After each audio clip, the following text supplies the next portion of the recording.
Assalamualaikum and hello everyone.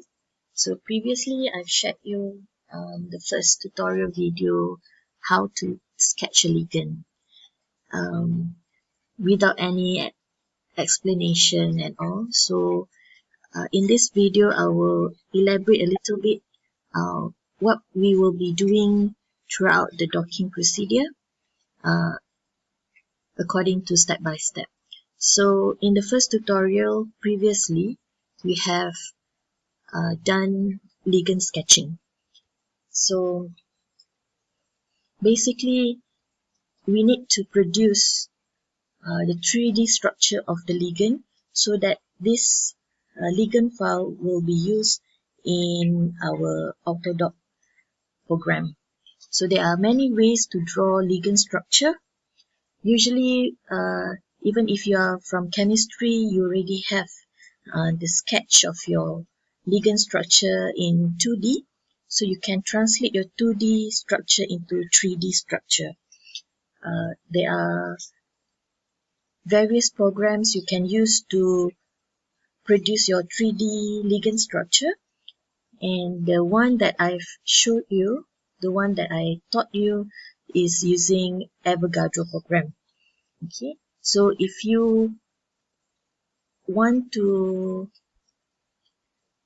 draw a 2D ligand structure or compound structure, you can either use ChemDraw or any free online sketching tools. You can just Google and get a range of different drawing tools for a chemical compound. Yeah. So let's say if you already have the 2D structure, you want to convert it to 3D structure. In the first tutorial, I showed you how to use Avogadro program.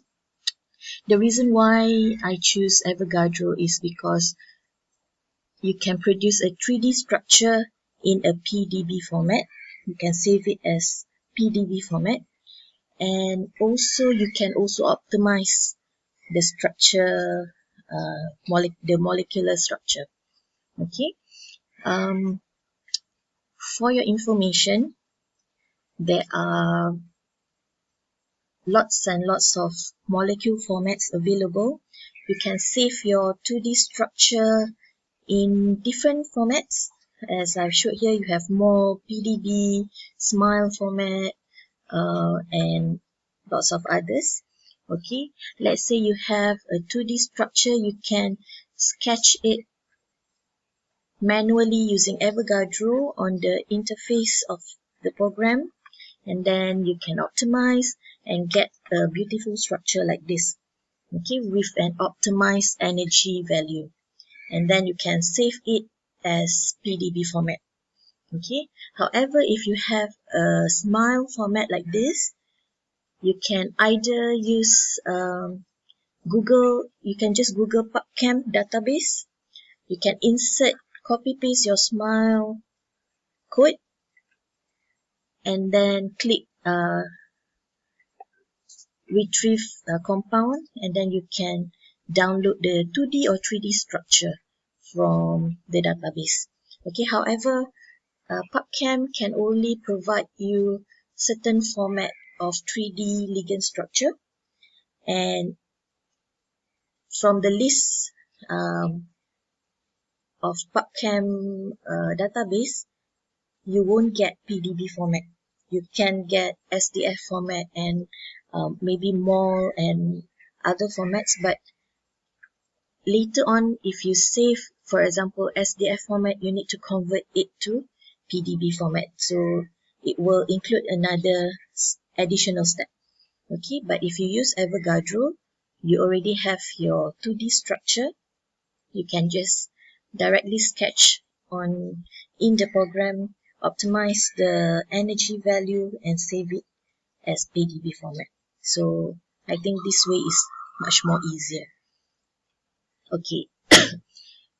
Another thing when we do bioinformatics or computational chemistry or biology is the way you organize your files in your computer. Okay, you can either, let's say you already have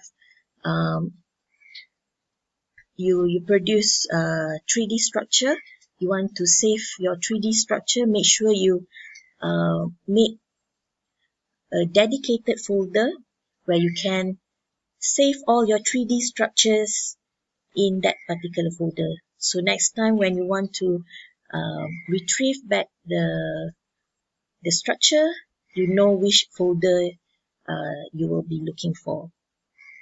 And not only compile them into one specific folder, but the way you name your structure is also important. Let's say you already name them according to the chemical name, or you can, if the chemical name is too long, you can give abbreviation, for example C1, C2, C3, or you can do compound A, compound B, compound C, okay, whatever easier for you. Okay, but you have to know that C1 refer to which structure, C2 refer to which structure, and so on. Okay, this is one way you can store or save your PDB ligand structure in your computer. But I would recommend you to have a backup folder in your Google Drive. Okay, let's say if you have, of course you have Gmail account, so make sure you go to Drive, open up a new folder. Okay, you can name it as 3D structure or compound library, and save all your PDB files into your Google Drive. Okay, so whatever happened to your computer later on, let's say you have problem, it shut down, it crashed, you still can have your data backup online in the clouds. Okay, and also it's easy for you to share your results or your structure with your supervisors and so on. Okay, so please make this as a habit. Okay, organize your files, organize your folders properly. So that is it for tutorial 1 about ligand sketching. So our next tutorial will be about preparing input files for docking. Okay, we haven't started any docking yet, but we need to prepare all the files that are required to fit into Autodock 2 program later on. Okay, so I'll give you an overview what is docking simulation. So docking simulation can be performed using lots of other programs. The one that we will be using is Autodock 2. So in short, we call it ADT. Okay, there are 2 types of ADT. The ADT 4.2 version, and the latest one is Autodock 2 Vina. Okay, if you have like hundreds, thousands of library, if you have a very large compound library, it is recommended that you use ADT Vina, Autodock Vina, because you can dock hundreds of compound at once and get the result instantly. But if you have small number of compounds, it's good if you can start with Autodock 2 4.2 version. Okay, each of this version has its own pros and cons. Okay, for ADT 4.2, you can get more detailed result. You can do structure activity relationship analysis, but with ADT Vina, you can dock hundreds of compounds at once, but to do detailed analysis, maybe you have to go back and use ADT 4.2 version. Okay, or you need to redo and get more detailed analysis using the same program. Okay, so in our workshop, I would like you to practice using Autodock 2 4.2 It is similar to Autodoc 2 Vina, but Autodoc 2 Vina will use command. Okay, you need to type in the command, but Autodoc 2 4.2, you just have to click, just know where to click, and you will get the result instantly. Okay, before we use Autodoc 2, we need to, the two main thing you need to provide the program is the protein structure and also the ligand structure. And the structures will be prepared as input files. Okay, this input file, sometimes I will call it as log file. Okay, and you will fit in protein log file or input file as PDB format, and also ligand input file or log file in PDB format. And later on, this program will convert the PDB format into PDB-QT format. Okay, because this program, Autodoc 2, can only read PDB-QT. So whatever you fit in as PDB format will be translated or transformed into PDB-QT files. Okay, and later on, you will need to determine the grid. Grid is like a coordinates, like you use Google Maps or Waze. You type in your coordinate, then you know the location where and where. Okay, so same goes to Autodoc 2. You need to specify the coordinates. This coordinates actually referring to the ligand binding site.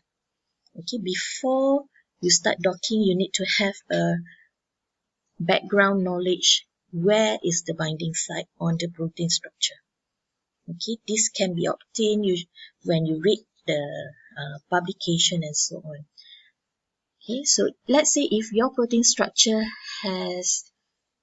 haven't been identified, the binding site haven't been identified yet, you can use another program to identify or to locate the binding site or the active site. Okay, you can just Google how to locate binding site on protein structure. You will get a list of programs that you can use. Okay, so after you determine the grid, so the grid again refers to the ligand binding site, then you can start the docking simulation.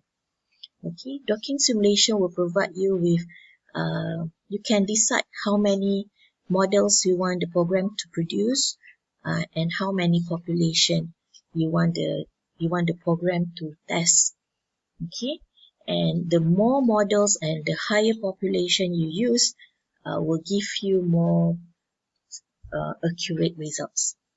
Okay, and finally, the output files, which is in PDB-QT, will provide you with the docking model structures, will provide you with free binding energy values, and also estimated inhibition constant. Okay, so these are the results you can get from docking using Autodoc 2. Okay, so you need to understand the concept behind all these results. Okay, docking model structures will give you a representation of the protein and the location of the ligand within the protein. Okay, you have to check whether the ligand stick at the right binding site, stick at the right location or not. Okay, and then free binding energy values. This is following Gibbs energy value. The lower the binding energy value is the most stable complex structure. Okay, and estimated inhibition constant or Ki value, the more lower Ki value is the most potent or the most efficient ligand or inhibitor. Okay, so basically this is the basic concept of docking simulation.